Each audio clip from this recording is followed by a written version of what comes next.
Boys and girls, welcome to the very first episode of the Mindful Investor Podcast Show. Steve and I, your hosts, are taking you on an awesome journey. We just spent almost a week at Nashville at the BiggerPockets conference.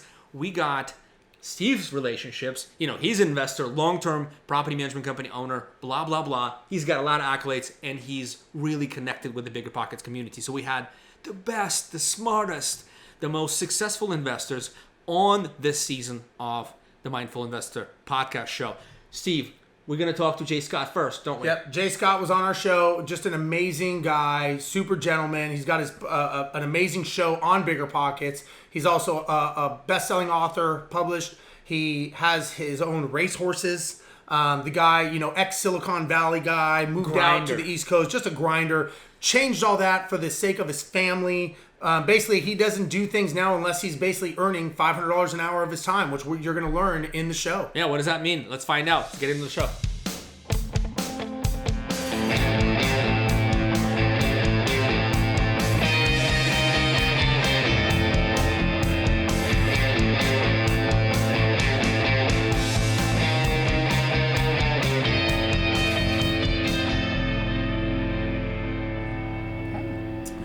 All right, here we go, guys. So BiggerPockets is just winding down, and we've got to get one of the main players, my good friend Jay Scott here. So I got to say, the amount of people that we meet on these events that you get to talk to, honestly, BiggerPockets brought all of this together, which is, I got to say, is very, very cool. Incredible conference. Yes. Incredible conference. And we're lucky to have Jay Scott here. Now, pre-show we talked about, hey Jay, how should I introduce you? And Jay is like, I have no. The list went on for about 5 pages. At the end of the day, he identifies himself as an investor, entrepreneur, author, and he hosts a BiggerPockets show. You flip houses, you help businesses, you sit on advisory boards, you breed race horses. I don't know if you breed them or you manage them. Anyway, very exciting conversation to be had. But let's open up with how you got started. I'm personally very curious, to reach this level of success. What was the seed? What got you over, hey, W-2, and then into this venture now? Yeah. So I started out. I'm an engineer by education, by original trade. I have an electrical engineering degree. I went into the tech field. So I worked for a couple big companies. I worked for Microsoft. I worked for eBay for a long time. I met my wife in Silicon Valley, Northern California, San Francisco area. Back in 2006, and she was doing the tech thing as well. And when we decided to get married, we realized that the whole tech life wasn't conducive to starting a family. She was working 80 hours a week. She was traveling 3 weeks a month. I was working 60, 70 hours a week. I was traveling a week or two a month. That sounds super familiar. Yeah. Interesting. Yeah. Unlike an airline pilot, though, we didn't have 7 days down at a time, 14 down days at a time. Yeah. So we just realized this wasn't going to be conducive to starting a family, growing a family. She wanted to be a stay-at-home mom when we had kids. I wanted to be involved. I didn't want to ever have to miss baseball practices or piano recitals, things like that. So we decided early on when we decided to get married that we were going to leave our jobs. We were going to kind of leave the corporate world, and we're going to figure out what the next thing was. We're going to start some type of what we called lifestyle business. So some business where we could continue to make money, but that we could put our family first, that we could put personal obligations before business obligations. And so this was 2008 that we actually did get married. Quit our jobs in April 2008. We moved across the country to Atlanta, Georgia. Don't ask me how we figured out Atlanta. Just it was a process of elimination of a bunch of cities that we were considering. And so summer of 2008, we're waiting for our wedding to come around, and we're discussing, hey, what are we going to do? What's our business going to be? How are we going to make money? So wait, if you don't mind, can I probe in this a little bit? Absolutely. Okay. So you first decide that you're going to quit. This life is not for you, and then you decide what to do. So you needed some space to make that decision. Why not decide first, then do it? Because if we had done that, we probably never would have made the leap. So you just claw back in? Yeah, and I'm not going to lie. We were fortunate. We had some stock options. Sure. we were doing well, so we had some money saved. So we didn't have to worry about if we didn't figure it out in the first 2 months, or if we weren't making a paycheck. We're not destitute. We weren't going to be destitute. So I'm not one of those real estate stories that starts out with I get kicked out of my parents' house with $2 in my pocket. Catastrophe. I know those stories are a lot better than mine, but the truth is we had some savings. We were okay for a little while. We didn't have to figure it out. And my wife and I we're optimists. We're both relatively confident people, and so we knew that when the rubber hit the road, we would figure out what the next thing was. We weren't too terribly concerned. That said, we had no idea what that next thing was. Mm. So summer of 2008, we decided we're going to take the summer off. We're getting married in August, and we're just going to spend the summer trying to figure it out. And one morning we're sitting in the basement watching TV, flipping through the TV stations, and HGTV pops on. And back in 2008, everything on HGTV was house flipping this out, back kind of like it is today. Still today. I was going to say, 10 years. There was a lull for a little while, but here we are back again. at it. And so my wife said, well, we're not doing anything. We haven't figured out what business we're going to go into yet. Let's flip a house this summer. And I thought she was joking. I literally had no experience in real estate. We had just purchased our first house in Atlanta that we'd ever owned, not our personal residence. Yeah. I barely knew how to change a light bulb. But she was like, no, let's do it. This will be great. And, hey, it's my wife. We're getting ready to get married. I'm not going to say no to her. So, sure, let's flip a house. Why wouldn't we? Yeah. What could possibly go wrong? Exactly. So we hop on the internet. I start reading. All she wants to do. She's good at the design piece. Yeah, I can design it. I can pick the materials. I could do all that sort of stuff. You'll figure out the details. You'll do the numbers. Good luck on that. Right. So hopped on the internet, picked up a couple books, started reading. We started looking at houses. I mean, we must have looked at 100 houses before my wife finally said, "Look, you're finding excuses not to buy something. Let's just, whatever the next house is, let's just buy it." So happy wife, happy life. It's interesting. Like she was instrumental to your journey, right? She basically pushed to make this work. So over the last 10 or 11 years, I've become kind of the brand. People know Jay Scott more than they know Carol Scott or our business because of the books and stuff. But the truth is, my wife has been the driving force behind everything we've done. Yeah, that's cool. And if she hadn't been the one to stay at home and take care of and raise our family and be the greatest mother on the planet, she would have been out there and she'd be the face of the business, and she'd probably have divorced me because I would have been useless. A fifth leg. Yeah, into the light bulb. Exactly. So yeah, she gets credit for everything, and she makes all the big decisions. She's the visionary. I'm kind of the person that executes. And so you got the house. So she said, whatever the next house is, we're buying it, because if we don't, we're just going to keep looking whenever. So the next house we bought. Really? Yes.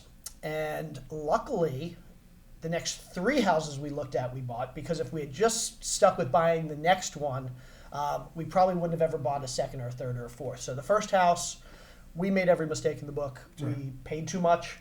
We underestimated the rehab.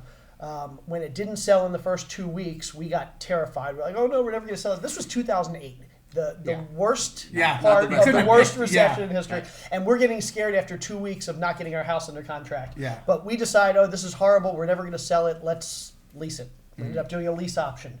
And we held this house for 2.5 years. 2.5 years later, we had to do another rehab because the tenants destroyed the house. Oh, boy.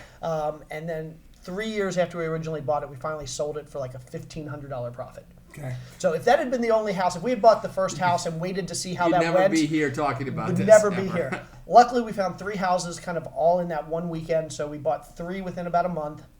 The other 2 went much better. Okay. We got those rehab. We were mostly on budget.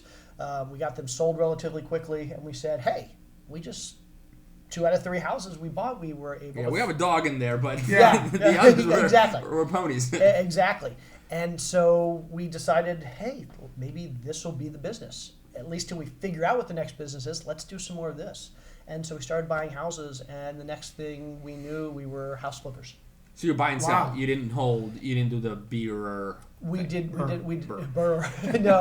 At this point, we were just flipping houses. For us, we got sucked into the lure of making big piles of cash. Sure. And in retrospect, if I had to say what our biggest mistake it was early on, it was getting sucked into that lure of big piles of cash. That's the sexy thing. That's the fast. You're making big chunks of money. That's so early takeaway in the show from Jay. I think let me articulate it and tell me if I'm right. If there's any possible way to hold. I sat down with an investor summer of 2008 when we were learning how to do this. He was a big investor in Atlanta, and I took him to lunch, and as that novice newbie guy, I had to ask all the basic questions. And so I asked the question everybody asked that successful investor. So if you knew then what you know now, what would you have done differently? And what he said to me was, I regret every house I ever sold. And this guy had flipped hundreds of houses. He said, I regret every house I ever sold. And he said, I'm saying this to you now, and I know you're not going to listen to me because I wouldn't have listened to me. He said, but one day you're going to look back and you're going to say, I regret every house I ever sold. And you're going to tell people that they should feel that way too, and they're not going to listen to you. And here we are 11 years later. I regret every house I ever sold. And we've gotten smarter over the last few years. We've held a bunch. We bought a bunch of multifamily. But I've flipped 270, 280 houses at this point. I regret selling every single one. Got you. But so let's say you made those. So how did you transition from flip to hold, or what was the next stage in your journey? I get bored easily, and so we flipped a lot of houses 2008 to 2012. We would hold a few here and there. The problem was we were self-managing. Another big mistake we made. And every time we get a tenant in there, we'd manage the tenant for 12 months. They'd be ready to move out, and I'd be sick of the tenant. I would be not looking forward to the turnover. There was always issues, and I would say to my wife, I just can't do this anymore. Let's sell this house. And we probably bought 20, 30 rentals over the first 5 years that they stayed rentals for between 6 and 24 months. And then I got frustrated and said, I can't do this anymore. We would sell them all. I'm just curious, if you traveled back there, and you're a business guy, you're an engineer, you worked for what was it that didn't trigger at the time the aspect of unique ability and outsource what you don't want to do? Was it the money? Was it the control? What was it? So the funny thing is, I had that attitude in my flip business. I didn't have that attitude in my buy and hold business. Honestly, I don't remember that well the days before we started using property managers, because now that I use a property manager, and I've used a property manager for every buy and hold I've done for the last 7 years, I don't remember the crazy stuff that must have been going through my head when I thought I should or could be self-managing.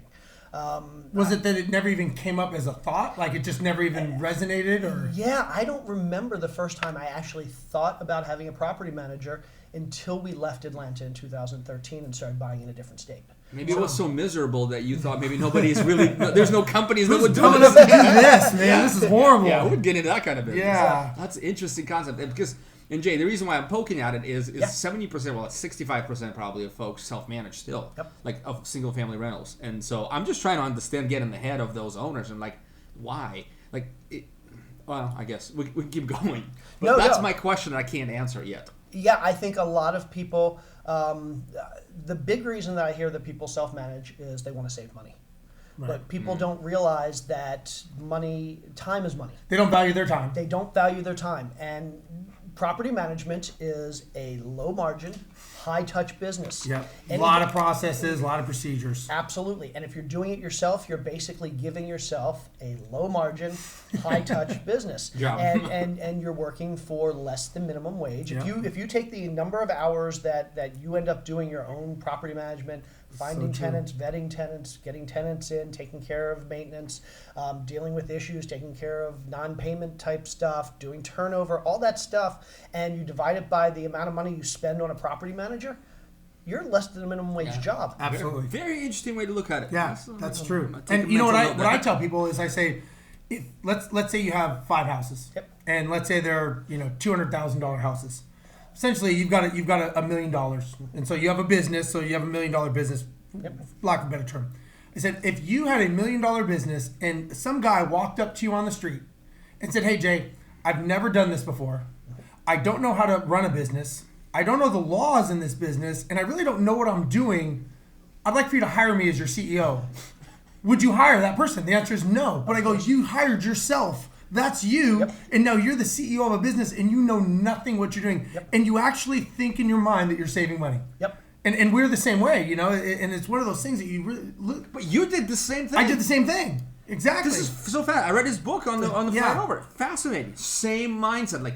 You went through so much hardship being an airline pilot, and your partner Pete. He has a career as a head of IT department. Yeah. I mean, and you know, what with were you us, guys thinking? it just never came. It just never even resonated in our heads. Like I never even thought about that whole model. And it's now that I know about it, I'm thinking, well, why wouldn't you just factor that into the acquisition cost?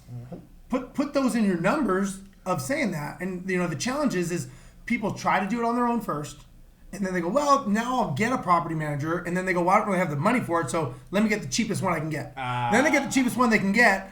Then it doesn't work out the way they want, and then they say real estate sucks, and I'm out of here and I'm punching out. Yep. But you know, when you think about the how they do it, it's so backwards as opposed to planning it and thinking about it. But like Jay, I never even thought about it. It never even came into my mind. Yep. that's amazing. Here's the other piece, and this is if you want to build wealth, if you want financial freedom, here's for me the biggest revelation I ever had. Everybody out there wants to make a certain amount of money. So you want to make $100,000 next year, you want to make $500,000, you want to make $1 million. Let's say you want to make $500,000 next year. That's your goal. Let's say you plan to work full time to generate that $500,000. To do that, you need to make $250 an hour. You're going to work typical year about 2,000 hours. If you want to make $500,000, you need to make $250 per hour, which means every day, every minute that you're working, you need to be working on a task that generates at least $250 an hour in profit for your business. When I started out, I said my time's worth $100 an hour. I want to make $200,000 an hour. That's my goal. And so I didn't focus on any tasks. I didn't do any tasks that generated less than $100 an hour in my business. I hired them out. That number's gone up. These days, I want to make, if I'm going to work full time, I want to make $1 million an hour. So I'm not. Dan, are we getting a bill from? We have a clock here. This is not work time. This is not work time. No, that's awesome. Thanks for coming. No. So my goal now is I don't want to do anything that's not generating at least $500 an hour. Anything that generates less than $500 an hour, I hire out. So people talk about, well, I'm going to paint my own house to save some money. If you can hire a painter for $20 an hour, you painting your own house is like you working a $20 an hour job. So Did true. you get into real estate to work a $20 an hour job? Did you get into real estate to work a $40 or $50 an hour job? Most of us didn't. Most of us want $100 an hour or $500 an hour or $1,000 an hour. So do the things in your business that generate that much money. And so you have to ask yourself, what in my business generates $500 an hour? And my wife and I have actually sat down and asked ourselves that question. What are the things in our business that generate at least $500 an hour? And we've come up with very few. So one, we make the final go, no-go decision on an analysis. So we don't necessarily, we're not the ones that analyze the properties or say this is a good deal or not a good deal. But at the end of the day, I'm the one that looks at the spreadsheet and says, these numbers work or don't work. Because if somebody else messes up the numbers, I can lose tens, hundreds of thousands of dollars on a deal. That's worth $500 an hour. That's worth your time. Number two, negotiating. My wife is a master negotiator. She can easily save us $500 on a deal in 10 minutes, or $1,000 or $5,000 in an hour. So my wife negotiating is going to generate $500 an hour.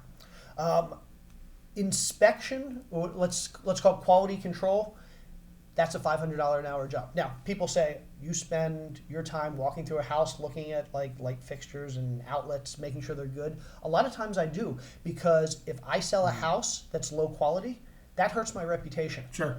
Hurting my reputation, It's a brand. hurts my business, hurts my brand. That's worth very millions of dollars to me. So quality assurance, either I'm doing it myself or I have somebody that I trust explicitly that does a final walkthrough on every one of my houses. Interesting. So you're those are the three buckets. So you're a big believer in right there's a person, fourth. right seat. right person, right seat, absolutely. And there's a fourth bucket. I'm good at raising money. Because of my brand, I can go out and I can talk to people and I can get people to invest in my deals or loan us money or partner with us. And so that I can go out and I can get somebody to give us $1 million in 5 or 10 hours. That's worth That's worth your money. That's worth $5. Those are the four things that my wife and I do.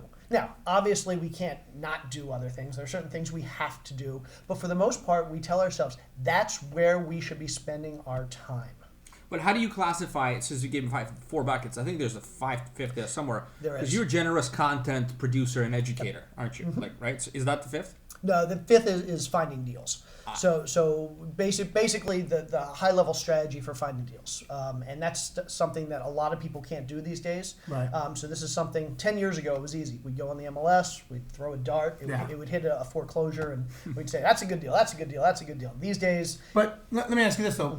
So tying in what you said about the content and the brand, is that also the reason that you're able to find deals?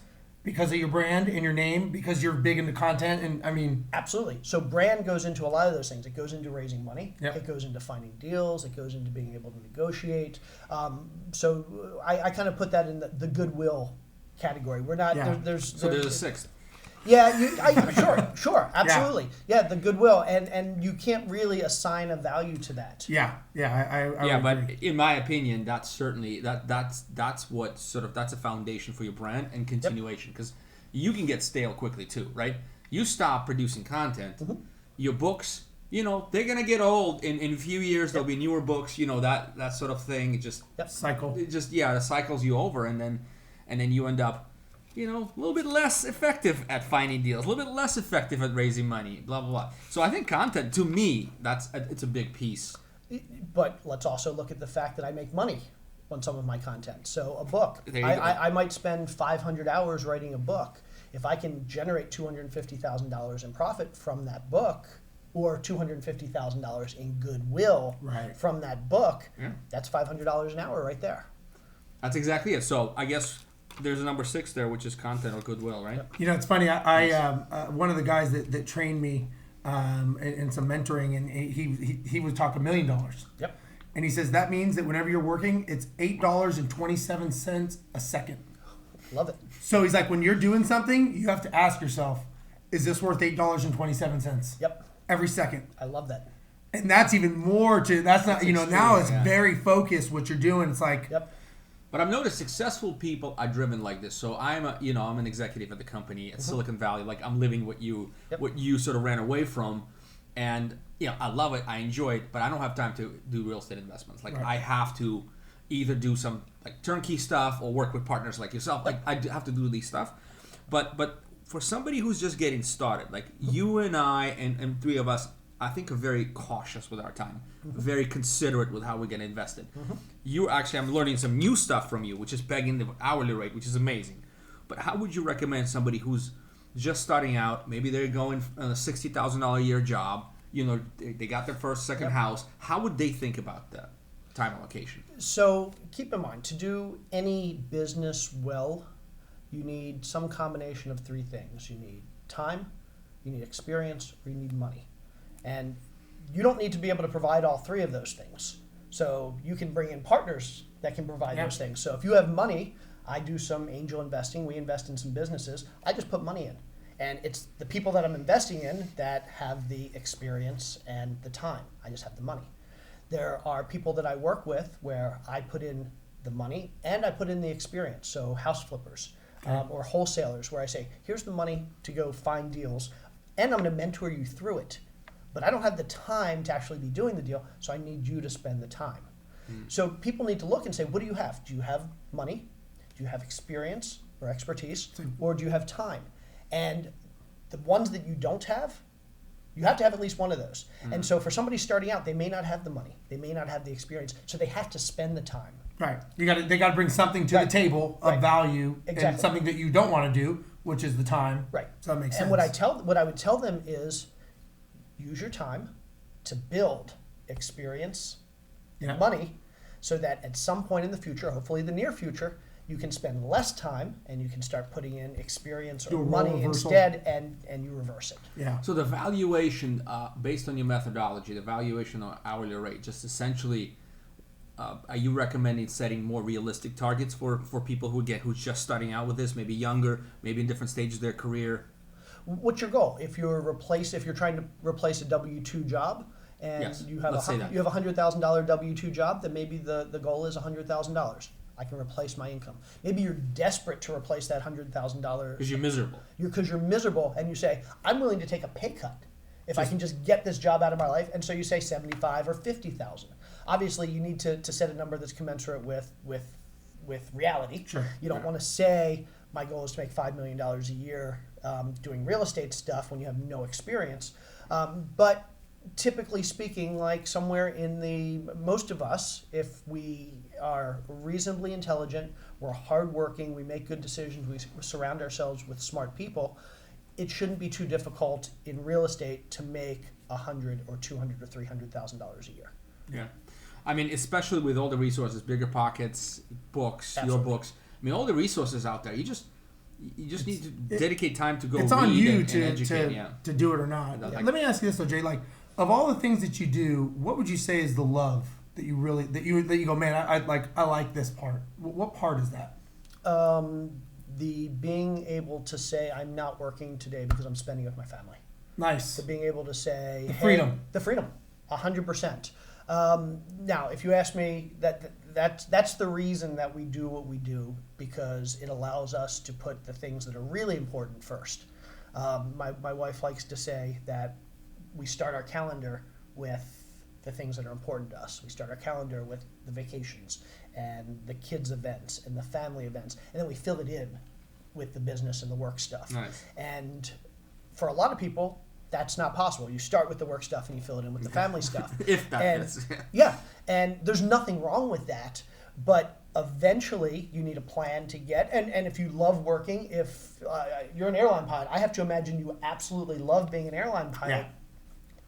By all means. I talk about not doing the jobs you can hire out. I do my own accounting. I could hire a bookkeeper for $15 an hour, a good bookkeeper for $15 an hour. I do my own accounting because I love it.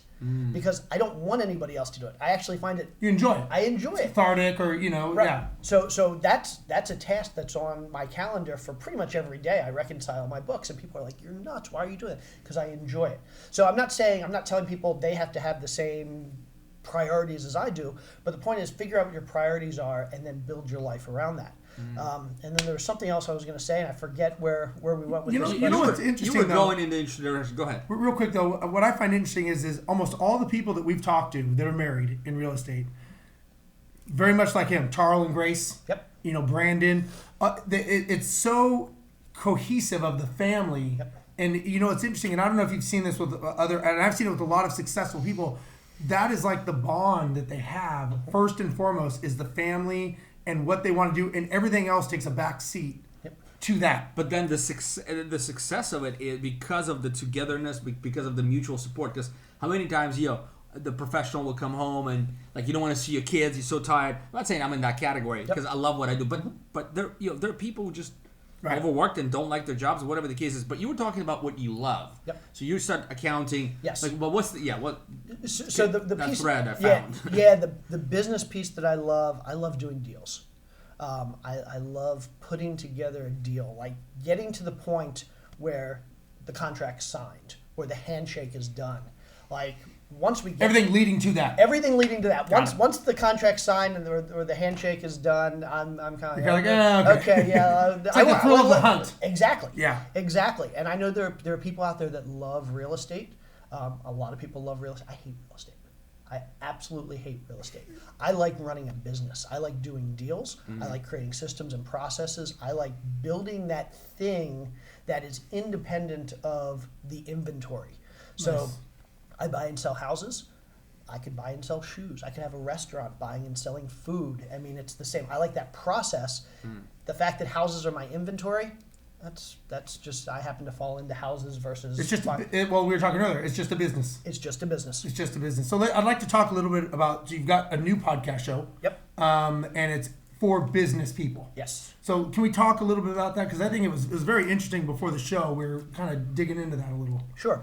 So you are not, let me just frame it up for people who don't know Yep. BiggerPockets. So BiggerPockets is a universe for real estate investors, and like if you want to be anything at all in real estate investing, I think you will be highly benefited by joining Absolutely. BiggerPockets.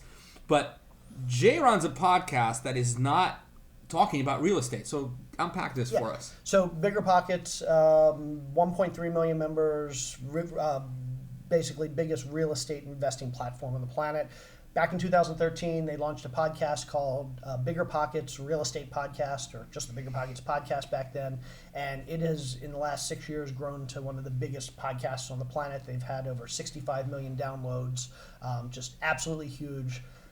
Year and a half ago, they started a second podcast called BiggerPockets Money, which was all about personal finance, and that's done really well. And then last year, they asked me if I would do a podcast.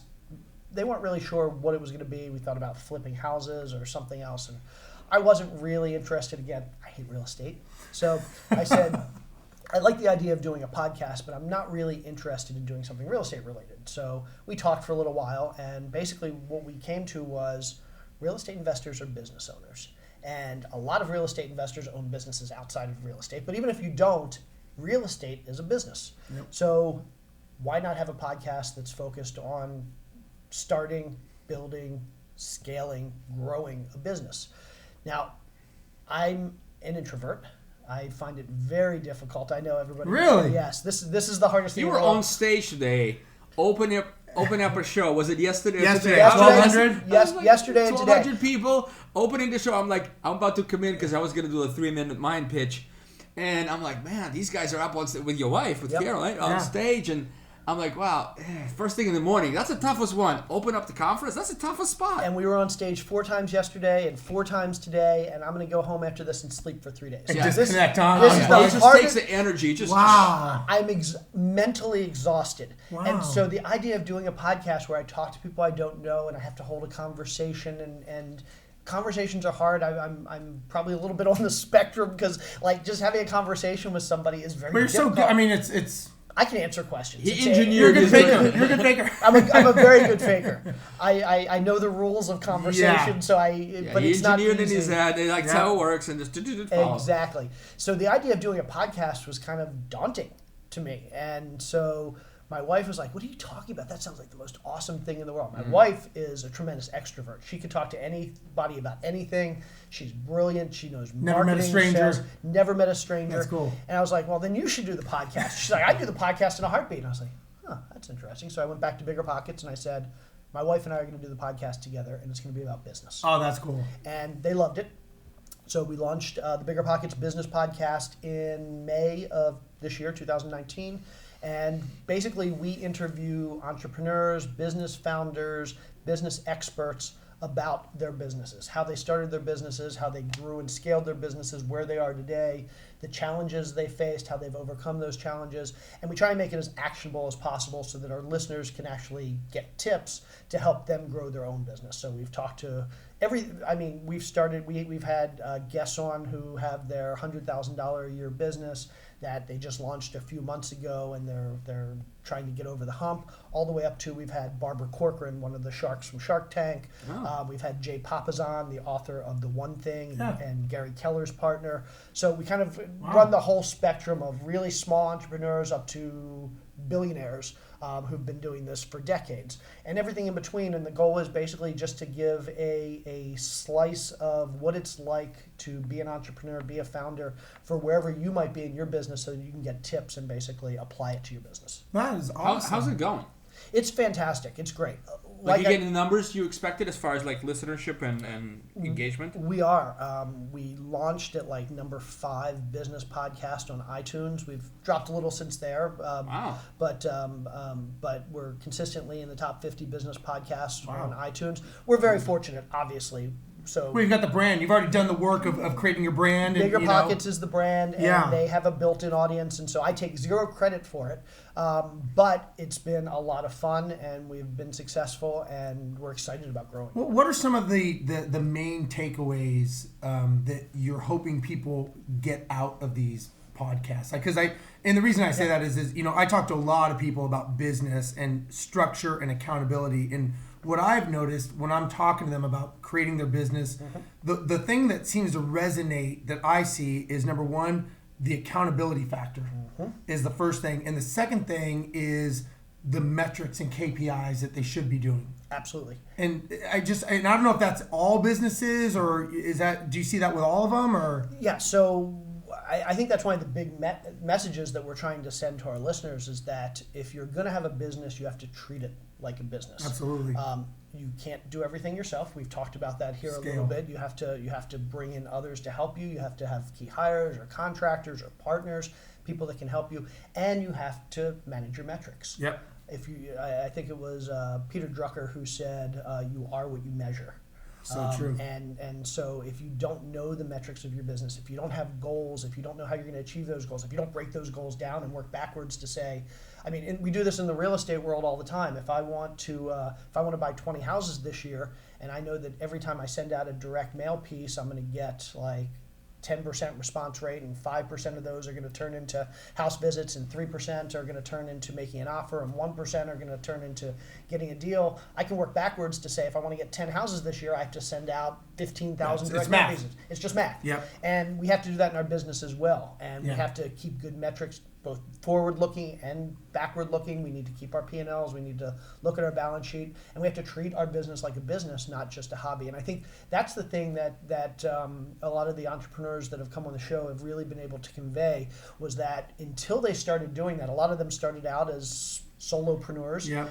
and things didn't really start to work until they started treating their business like a business. And it's funny because I when I talk to people, I'll tell them, just because you own the company doesn't mean you shouldn't be fired. Exactly. And I tell them, I say, if you are not doing these metrics and you are not being, if you're not accountable to someone, you're being selfish because you are putting the lives and livelihood of all of your staff at risk. So you're actually being the most selfish in your whole company.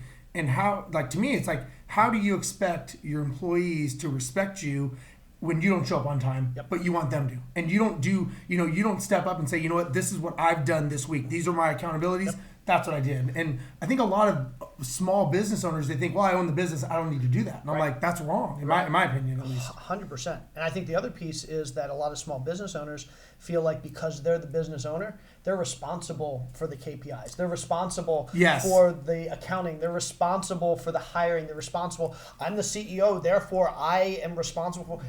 Let me tell you something. If you run a business, where I'm gonna make something up. It's a fruit stand. You can hire somebody to be the CEO. If all you like to do is pick fruit and stick it in a basket, and that's what you're good at, and that's what you want to do, great. Hire a CEO, hire a marketing person, hire a salesperson, hire an accountant, hire a process person, or whatever, an operations person, whatever it is, and you do what you're good at. Just because you own the business doesn't mean you have to be the CEO. I mean, you look at companies like Microsoft. So Bill Gates was not the CEO of Microsoft for much of his tenure at Microsoft. He founded the company. Obviously, everybody associates Microsoft with Bill Gates, but he was smart enough to realize that he wasn't a great CEO, so he brought in Steve Ballmer to be the CEO and took that company from a $1 billion company to a $30 billion company. Well, and I think what happens is, especially with smaller business people, that's their identity. And what happens is I think they almost self-sabotage because they want to, that's my baby, this is my company. And I think the other challenge that small entrepreneurs have, especially even in real estate, is there's no structure or procedures or anything written down. So it's like, instead of looking dumb or knowing that I don't know how to have this person do it, get out of my way, I'll do it. Nobody can do it as good as me. Let me put my cape on. Exactly. I'm going to be the hero and I'm going to save the day. And in the reality, all they're doing is they're basically trading their business for time, and they're self-sabotaging. Then they're going, nobody can close deals like I can. It's like, really? Come on, I mean, it's just it's too bad. So there's definitely that. And I started a business. I grew a business. We were Inc. 5000, fastest growing company, but I blame myself for a lot of this behavior. And then the other thing, I said this on stage today, and it's something that got me thinking, like money and fame. We want fame, so there's an aspect of self-sabotage, but it's also like people want to be important. Right, you started a business. You wouldn't be an accountant. You would feel like very few people are humble enough to realize this is it. And I'll be honest with you, my next business, whatever that is, I'll be very, very mindful of who I want to be and how I'm going to sort of lead it, but not necessarily be the CEO. That's very, very juicy nugget that we're getting out. I like to tell people, if you're not the dumbest person in your business, you do a really bad job of hiring. Yeah, you disservice. Yeah. Absolutely. You need to have experts. Let's finish up on this. I have one other question, and this is, one of the things I read in your book, and I kind of knew this, but reading this surfaced this all out for me. You were coached throughout your whole business history. Like Correct. You had a coach that advised you, and I think you've attributed a lot of your success to that coach. Oh, without a doubt. My business would not have grown without a coach, without a doubt. Which is absolutely amazing, right? So you guys stuck it out. You through thin Weekly, and thick, every you had week, no money. man. Like you invested money into coaching, so that's fantastic. What do you think about coaching, Jay? How does that play into your day-to-day business? Do you get coached? Do you coach other people? Yeah, so first, I'm a big fan of coaching. I like to differentiate. There's mentoring and there's coaching. A coach is typically somebody that you pay, who's going to handhold. They're going to step you through one step at a time. They're going to teach you how to do something. They're going to be there if you fall. They're going to tell you, hey, you're going in the wrong direction. They're going to help you create strategies and tactics. And typically, you're going to pay that person. And if you're great at anything, you probably have a coach. Tiger Woods has a coach. Every great baseball player has a coach. Michael Jordan has a coach. Then there's mentor. A mentor is somebody who typically has some vested interest in your success. It might be somebody you've worked with or worked for, or somebody in your family, or somebody that you grew up knowing who has more experience than you. And they're typically not going to charge you, and their job is you have a question, you run into a roadblock, you pick up the phone and you say, hey, I'm having an issue, can you help me think through this, or can you talk through this with me? And they'll do that because they want to help you. They're not going to handhold every step of the way. They're not going to give you a roadmap. They're not going to talk to you on the phone 6 hours a day. Right. But they're going to be able to help you. And so I think the first thing is we need to differentiate between mentors and coaches. They're both tremendously important in any business, but they serve very different functions. I've been very fortunate to have some great mentors over the years. So I've worked for some big companies, and my bosses at those companies I've had great relationships with. And I have bosses back from the 90s, like literally 20 years ago, that I worked with, that every once in a while, every few years, I'll pick up the phone and I'll say, hey, I have a situation, or I have an issue. Wow. And I remember that you told me something 20 years ago. Wow. Can I talk? Yeah, absolutely. That's pretty cool. I have people that work for me 20 years ago that I'll get a random phone call from, and they'll say, hey, I'm in a situation and I know this was what you were really good at. Can I just pass them by? And I love that. That's cool. And so what I recommend to anybody is be there for other people. Yeah. Do that for other people. Back. And because if you're going to do that for other people will do that for you. So mentors have been tremendously important in my life. Coaches, I love coaches. I am very bad at being coached. And so I have kind of avoided coaches just because I think that I would be wasting their time, and I'd be wasting my money because I'm not as open to coaching as I need to be. I'm tremendously introverted. I'm a little bit egotistical. So you like being uncomfortable, being put in an uncomfortable position? Yeah, I find it difficult to have somebody, not just because I don't like being told what to do. I love being told what to do. Right. But it's hard for me to interact with somebody at that level just because I'm tremendously... Well, it requires openness. It does. requires complete openness and transparency. Otherwise, it doesn't work. Absolutely. If you try to smoke screens... Yep. Because they're going to go, I really don't care if you do it. If you're not going to do it, don't do it, but don't show up. You know? Can't really help you. So I see what you're saying. So that level of sort of like opening up everything about what you're doing, your personal situation, your thoughts, you're not into that. It's not that I'm not into it. I feel like I'm not. I wouldn't be able to take advantage of it. I have a very... You wouldn't reap the rewards out of it. My learning style is different than most people's. My learning style, I absorb information differently, and I need to sit down with spreadsheets and books and quiet time and got it. 100%. And I have paid people for specific information. I've gone to coaches and I've said, I don't want to pay you to be my coach, but I've paid hourly. I've paid thousands of dollars for a couple hours of time. Sit down with me and work through this issue, or help me improve this process. So I use coaches, but not in the traditional. Not the standard. I'm going to pay you for the next 2 years. Yeah. But I'll happily pay $1,000 an hour. I'll pay $5,000 for somebody for the day to travel to their office and say, sit down and help me work through this specific problem that I have. Huh. Very interesting. I think part of this, I may be making a leap here, but part of this is that you have such a trusted partner in your wife, such a Yeah. you guys can sort of talk. They this complement through. each other, too. I found a lot of value in coaching is their ability to listen, and you sort of talk yourself. You talk yourself through all those issues, and they help you sort of organize.